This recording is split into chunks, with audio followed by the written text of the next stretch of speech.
नमस्कार, स्वागत है आप सभी का एक बार फिर से आपके अपने YouTube चैनल टीबी क्लासेस पर।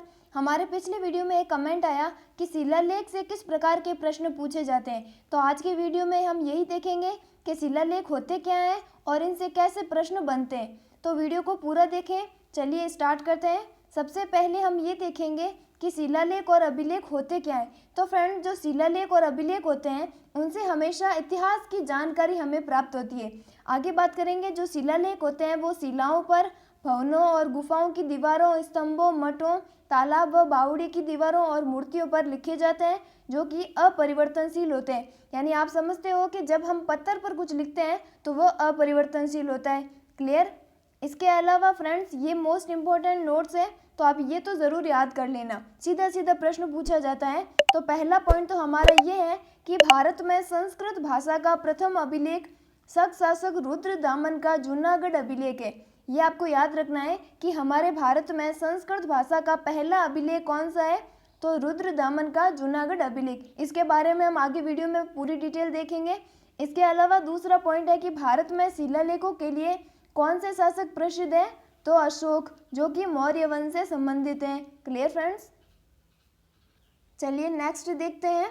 फिर अगला हमारा पॉइंट है कि भारत का सबसे प्राचीन अभिलेख कौन सा है, तो पीपर हवा का अभिलेख, जिसकी 487 ईसा पूर्व इसका समय माना जाता है। वो तो था संस्कृत भाषा का पहला अभिलेख, और ये क्या है, भारत का सबसे प्राचीन अभिलेख।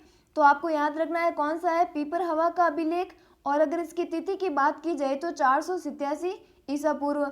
आगे बात करेंगे कि जिन शिलालेखों पर किसी शासक की उपलब्धियों का वर्णन होता है या फिर उसकी यशोगाथा का उल्लेख होता है, उसे क्या बोलते हैं, प्रशस्ति बोलते हैं। यानी जैसे भी कोई भी शासक हो, उनकी विजयों के बारे में, उनके द्वारा लड़े गए युद्ध के बारे में उस अगर लेख में मिलता है तो वो क्या कहलाता है, प्रशस्ति। चलिए अब आगे हम क्वेश्चन आंसर देखेंगे। तो आज की क्लास का हमारा पहला एमसीक्यू क्वेश्चन है कि अशोक की कलिंग विजय जो कब होती है, 261 ईसा पूर्व, जिसने उन्हें शांति और अहिंसा का पुजारी बना दिया का उल्लेख है।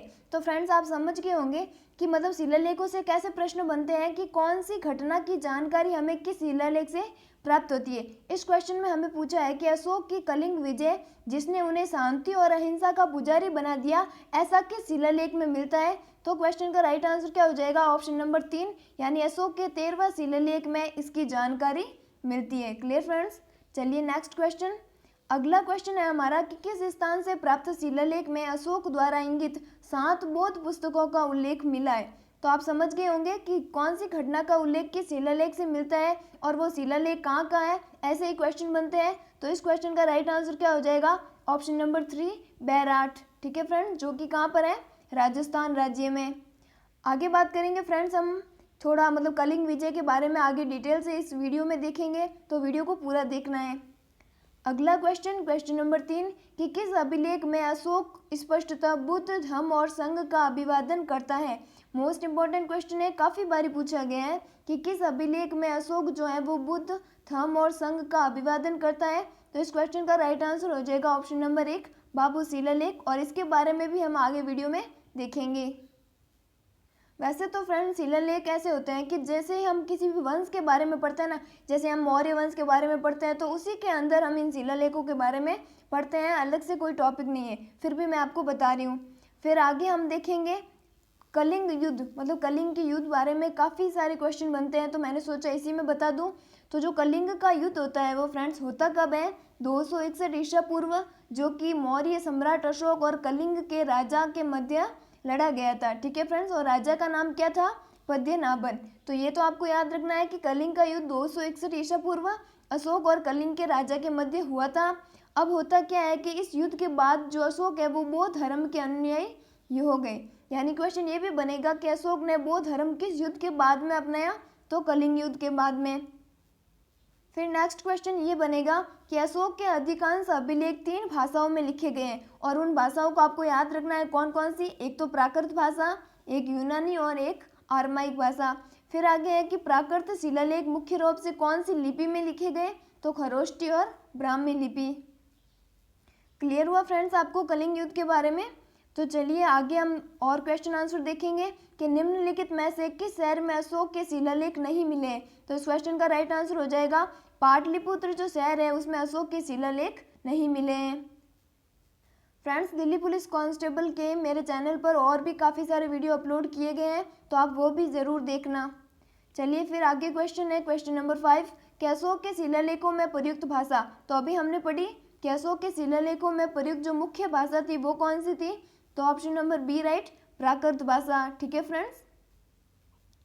फिर अगला क्वेश्चन है, क्वेश्चन नंबर 6 कि किस अभिलेख से ये साबित होता है कि चंद्रगुप्त का प्रभाव पश्चिमी भारत तक फैला हुआ था। जैसा कि मैंने अभी आपको बताया कि ये जो शिलालेख होते हैं वो इन वंशों के साथ साथ याद किए जाते हैं। जैसे कि मौर्य वंश से संबंधित होगा तो वो उसमें पढ़ा दिया जाएगा, और जो गुप्त वंश से संबंधित होगा वो उसी में पढ़ा दिया जाएगा। ठीक है फ्रेंड्स। तो हमें क्वेश्चन में ये पूछा है कि कौन से अभिलेख से ये साबित होता है कि जो चंद्रगुप्त थे उनका प्रभाव पश्चिमी भारत तक फैला हुआ था। तो इस क्वेश्चन का राइट आंसर क्या हो जाएगा, ऑप्शन नंबर सी, रुद्रदामन का जूनागढ़ अभिलेख। आगे हम थोड़े अभिलेख डिटेल में देखेंगे।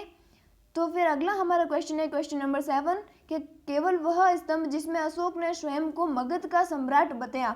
ऐसा कौन सा स्तंभ है जिसमें अशोक ने अपने आप को मगध का सम्राट बताया। तो इस क्वेश्चन का राइट आंसर हो जाएगा ऑप्शन नंबर डी, बाबू स्तंभ लेख में। ठीक है।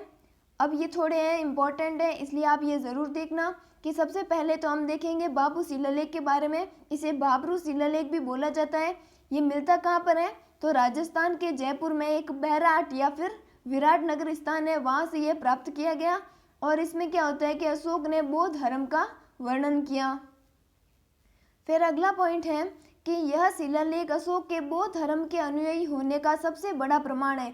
यानी क्वेश्चन में सीधा सीधा पूछ लिया जाएगा कि कौन से शिलालेख से हमें अशोक के बौद्ध धर्म के अनुयायी होने का पता चलता है।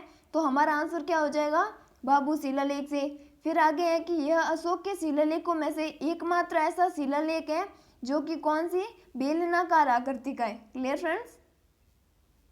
फ्रेंड्स, जो भी ये वीडियो देख रहे हैं तो वो हमें कमेंट में ज़रूर बताएं कि आपको वीडियो अच्छी लगती है या नहीं।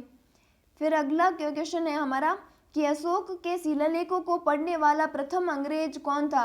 ये तो फ्रेंड्स काफ़ी बारी क्वेश्चन पूछा जाता है हर एग्जाम में कि अशोक के शिलालेखों को पढ़ने वाला प्रथम अंग्रेज कौन था। तो इस क्वेश्चन का राइट आंसर हो जाएगा option number D, James Prinsep. ठीक है। आगे इसका नोट्स भी है कि अशोक के शिलालेखों को सबसे पहले किसने पढ़ा, जेम्स प्रिंसेप ने। और कब पढ़ा, तो ये सन भी आपको याद रखना है, 1837 में। चलिए अगला क्वेश्चन, किस शिलालेख में अशोक ने यह घोषणा की है कि सभी मनुष्य मेरे बच्चे हैं। तो इस क्वेश्चन का राइट आंसर भी क्या हो जाएगा, कलिंग शिलालेख में अशोक ने ऐसा बोला है कि सभी मनुष्य क्या हैं, मेरे बच्चे हैं।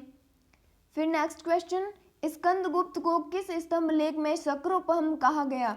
यानी कौन से अभिलेख में जो स्कंदगुप्त थे उन्हें कौन सी उपाधि, शक्रोपम की उपाधि मिली या फिर उन्हें शक्रोपम कहा गया। तो इस क्वेश्चन का राइट आंसर हो जाएगा ऑप्शन नंबर 1, कहोम स्तंभ लेख में। आगे हम अब थोड़े अभिलेख के बारे में देखेंगे जो कि इम्पोर्टेंट है, आपको ये तो आने ही चाहिए। सबसे पहले हम देखेंगे जूनागढ़ अभिलेख के बारे में, जो कि संस्कृत भाषा का पहला अभिलेख है हमारे भारत का। तो देखो, रुद्रदामन का जूनागढ़ अभिलेख संस्कृत भाषा का पहला अभिलेख है। और फ्रेंड्स, मोस्ट इम्पोर्टेंट ये याद रखना कि सुदर्शन झील का सबसे पहले उल्लेख जूनागढ़ अभिलेख में ही मिलता है। क्लियर हुआ आपको जूनागढ़ अभिलेख। आगे हम एक और अभिलेख है, मंदसौर अभिलेख। ठीक है।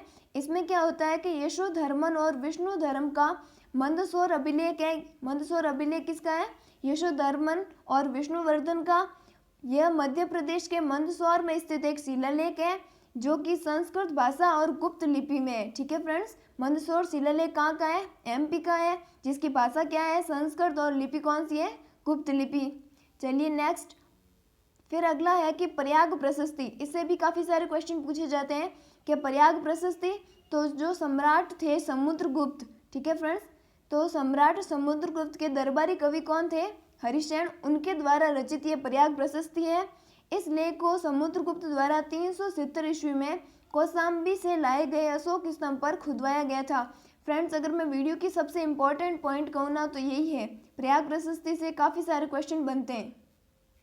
पहला तो यही बन जाता है कि समुद्रगुप्त के दरबारी कवि कौन थे, हरिसेन थे। समुद्रगुप्त ने ये स्तंभ, ये जो लेख है वो कहाँ पर खुदवाया, तो कौशाम्बी से लाए गए अशोक स्तंभ पर। चलिए आज का हमारा लास्ट क्वेश्चन, सती प्रथा का उल्लेख कहाँ से मिलता है। ये भी क्वेश्चन इंपॉर्टेंट है। सती प्रथा की जानकारी पहली बार कहाँ से मिलती है, तो इस क्वेश्चन का राइट आंसर हो जाएगा ऑप्शन नंबर सी, एरन अभिलेख से। आगे हम इसके बारे में भी देख लेते हैं। तो ये जो एरन अभिलेख है वो किसका था फ्रेंड्स? भानुगुप्त का। यानी भानुगुप्त के एरन अभिलेख जिसकी तिथि कौन सी है? 510 ईस्वी। इसमें सती प्रथा का सबसे पहले प्रमाण मिला। ठीक है फ्रेंड्स। आगे बात करेंगे, महाराजा भानु प्रताप के राजघराने के सेनापति थे गोपराज। उनकी युद्ध में मृत्यु हो जाने के बाद उनकी पत्नी ने अपने प्राण त्याग दिए थे। यानी गोपराज की पत्नी उनके साथ सती हुई थी। इसका उल्लेख किस में मिलता है? भानुगुप्त के एरन अभिलेख में। क्लियर हुआ फ्रेंड्स। फिर एक लास्ट पॉइंट देख लो कि चंद्रगुप्त विक्रमादित्य, चंद्रगुप्त यानी जिन्हें विक्रमादित्य के नाम से भी जाना जाता है, उनका कौन सा अभिलेख है? सांची शिलालेख। क्वेश्चन ऐसे पूछा जाएगा कि सांची शिलालेख का संबंध निम्नलिखित में से किस शासक से है?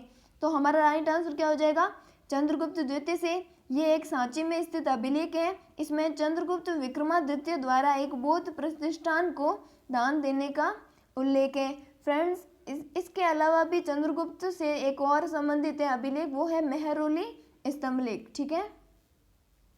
तो फ्रेंड्स, ये हमने देख लिया कि अभिलेख से कैसे क्वेश्चन पूछे जाते हैं और थोड़े बहुत मोस्ट इंपॉर्टेंट क्वेश्चन भी मैंने आपको बता दिए। अब आप बताना कि ये वीडियो कैसी लगी। ठीक है। Thank you. Thanks for watching this video.